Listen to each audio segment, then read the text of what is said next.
Hello student. आज मैं आपको सूर्यकांत त्रिपाठी निराला द्वारा रचित भिक्षुक कविता का अर्थ बताने वाली हूँ। इससे पहले मैंने निराला की ही वह तोड़ती पत्थर और वरदे वीणा वादनी वरदे का अर्थ बताया था।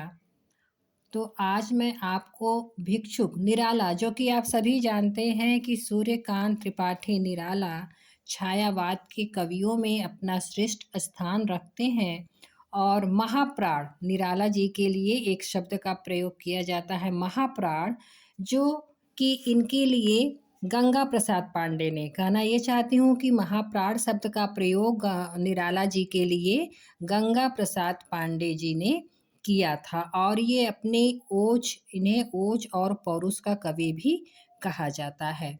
तो आज मैं आपको भिक्षुक भिक्षुक जैसा कि आप जानते हैं, भिक्षा की याचना करने वाला, भीख मांगने वाला। तो यह कविता है, यह एक प्रगतिवादी गीत कह सकते हैं। भिक्षुक जो है एक प्रगतिवादी गीत है जो कि अपरा ग्रंथ से ली गई है, जिसमें एक भिक्षुक की दयनीय दशा का वर्णन किया गया है। अब प्रसंग में लिख दीजिएगा कि भिक्षुक एक प्रगतिवादी गीत है जिसमें भिक्षुक की दयनीय दशा का वर्णन किया गया है। निराला जी क्या कहते हैं कि वह आता दो टूक कलेजे को करता पछताता। वह आता, कहते हैं कि जब वह भिक्षुक आता है तो क्या उनको कैसा लगता है। उनको देखने के बाद निराला जी कहते हैं कि दो टूक कलेजे, उनका जो हृदय है वह उनके हृदय का टुकड़ा होने लगता है।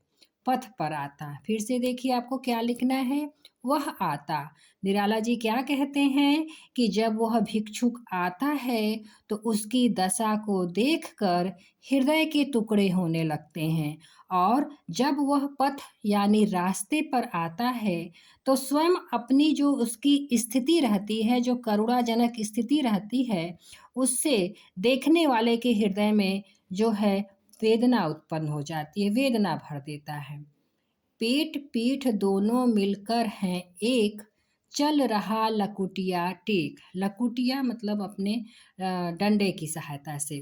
कवि आगे क्या कहना चाहते हैं कि वह इतना कमज़ोर है, वह इतना दुर्बल हो चुका है कि उसका पेट और पीठ कहाँ है पता ही नहीं चल रहा है। कहना चाहते हैं कि पेट और पीठ मिलकर एक प्रतीत होने लगे हैं, पेट पीठ मिलकर एक प्रतीत होने लग रहे हैं, और वह अपने लकुटिया यानी डंडे की लाठी की सहायता से टेक टेक करके चल रहा है।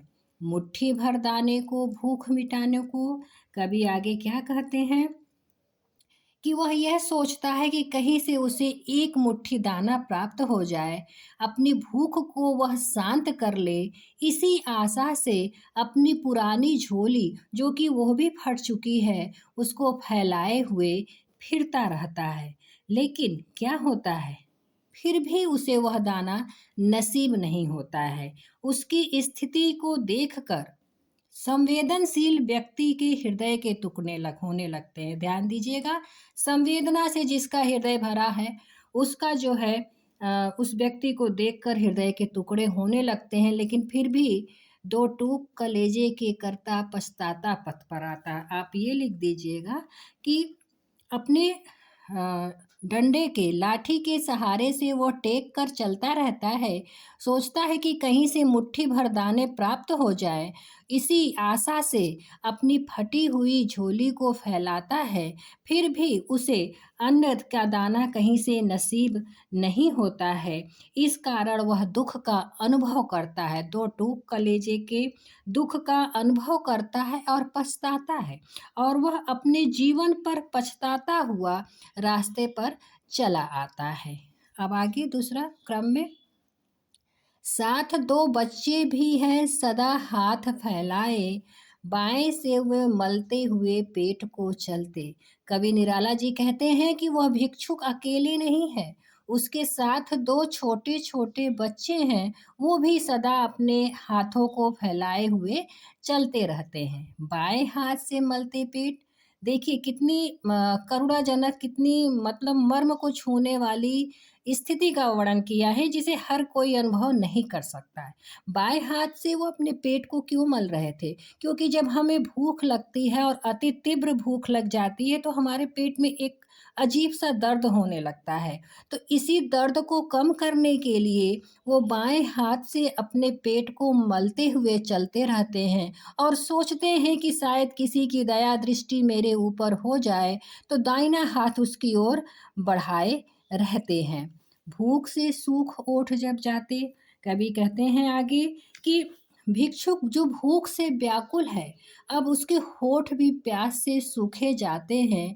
दाता भाग्य विधाता से क्या पाते, फिर भी क्या कहते हैं निराला जी कि ऐसी स्थिति में भी कोई दाता देने वाला, कोई भी जो दाता है, वह उनकी सहायता नहीं कर पाता, तो वह भिक्षुक क्या करता है, घूँट आँसुओं के वह निराश होकर अपने दर्द को दबाकर चुप रहता है और अपने आँसुओं को ही पीकर रह जाता है।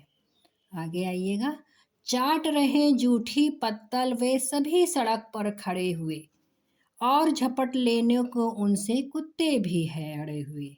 चाट रहे, कभी आगे क्या कहना कहते हैं, कभी आगे ये कहते हैं कि कभी-कभी वो जो भिक्षुक हैं, जो उनके साथ वो बच्चे चल रहे हैं, तो खाई हुई जो जूठी पत्तलें फेंकी हुई हैं, उससे अपनी भूख को मिटाने का प्रयास करते हैं।